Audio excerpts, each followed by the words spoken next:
Franke. I'm one of the co-founders of the Rising Tide Society, and I'm the head of community at Honeybook.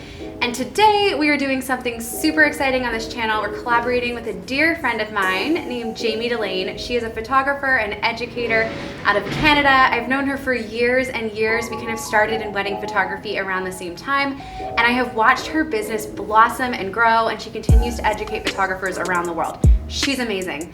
Now, we keep hearing over and over again that people are struggling to book clients this year. This is something that whether you are just starting or you've been in the business 5 years, whether you're moving markets from one city to another, or maybe you're raising your prices and now you're going after different clients, booking is a challenge. So today we're going to be talking about 5 reasons why you may not be booking as a creative freelancer, and I'll be providing 4 of the tips. Jamie's going to be providing 1 of her tips, and let's take it away. Reason number 1, your messaging and your brand is unclear. If you only have 10 seconds to make an impression, can someone tell from your website or your social media presence exactly who you are, what you do, and who you serve? If they can't, then there isn't clarity across your communication and you're possibly losing out on booking the right clients.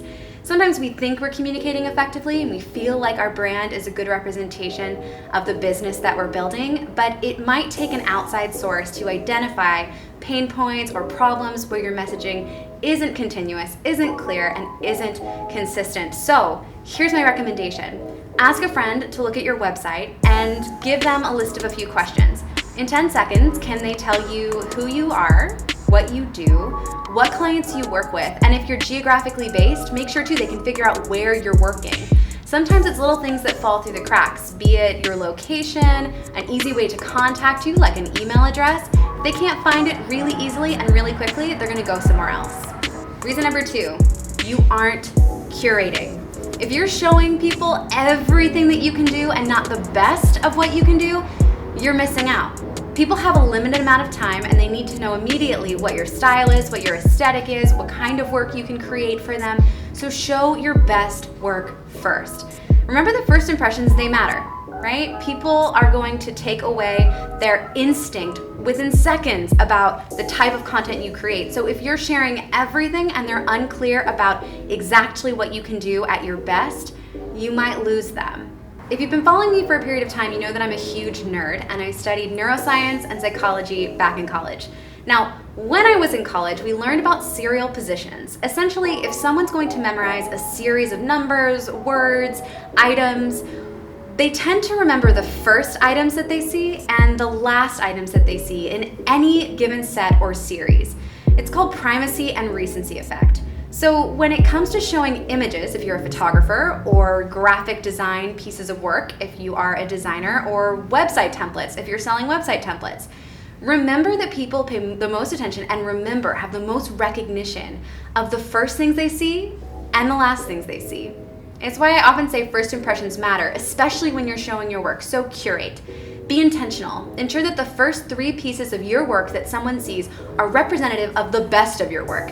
And then also finish strong. Make sure that if they're viewing a gallery and you have 50 images to show them, that they are wowed from the very first moment, and you finish strong, they're wowed at the very end. Curation, it matters. Reason number 3, disorganization. Now, I don't mean to be mean, but if you're growing a business, you oftentimes can be disorganized, especially if, like me, you're a creative and you love the creative aspects of what you do.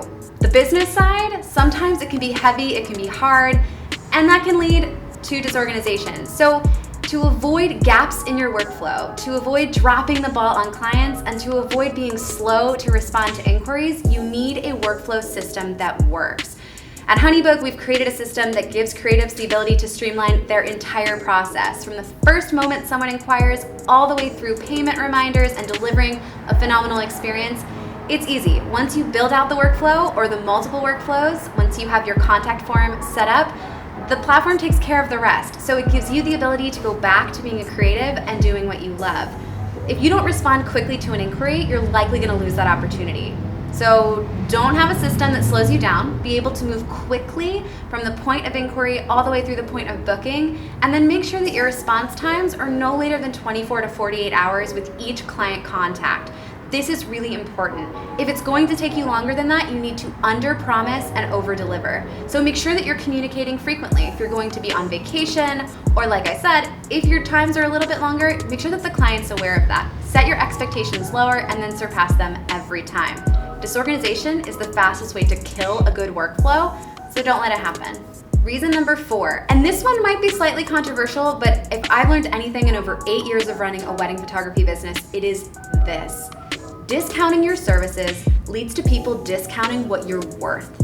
It's better to add value than to take away a price tag and to decrease what you're charging. So what do I mean by this? If someone inquires and they're looking for a discount, instead of reducing your price, offer them something additional if you really want to book them.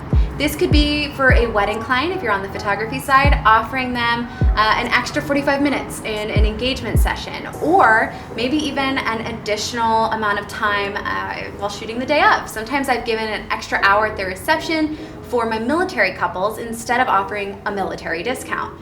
By providing more value, I'm not diminishing the worth of what I do or the cost of what it takes to do it. But I am extending an offer that enables them to feel more connected and to see that I'm providing additional value. One of the biggest mistakes people make is that they feel insecure or unsure about how much they should charge.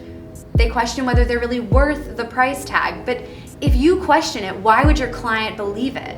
You need to believe what you're charging. You need to understand that the cost on that price tag, it's not just the hours you put in, it's the years of experience leading up to you being able to charge for your craft, you being able to charge for your services.